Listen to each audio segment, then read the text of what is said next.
قربانی شر آزادکردنا مووسڵەیە دەستێ خۆی چەپێ ji dest daye li taxê şîfa li Mosul'a kevin lê xora destî qedera xwe nekiriye û berdewam kar ket.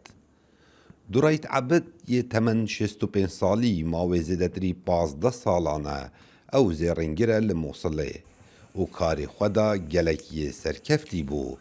Lê di germegerma şerê çekdarên Daeş û hêzên emniyên Iraqê evî kalemêrî destê xwe ji dest da, belê bawerî bi şiyanên xwe hebû û niha berhemê yekdestî daliqînî bi camxana dukana xwe ve mîna stevank û gustîl û bazinên zêrî.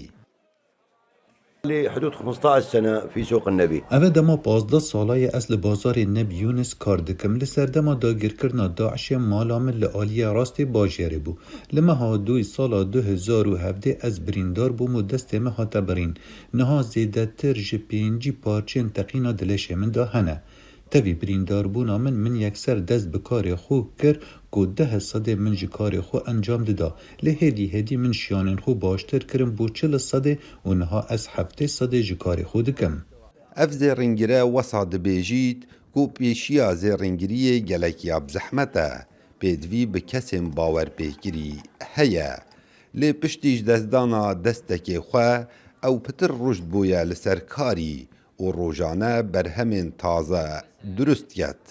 بالعملية شغلة الذهب. کار جهمیا به زحمتر کار زیرنگریه جبر کو کار کی وها پیدوی به هوشیاریه هیا و هر دم پیدویه تو هزرین خوب کی و آگداری کار خوبی هر وسط و مروه کی باوری پیکری و باوریات به خوده هبت جبر کو لدما خلق زیری دکرن بتنه دزانن اوه زیره.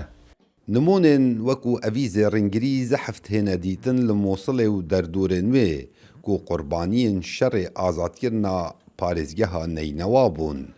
Lê wekû evî kalemêrî li temenê 65 salî da û berdewamiyê bidete karê xwe û xora dest neketin kêm têne dîtin.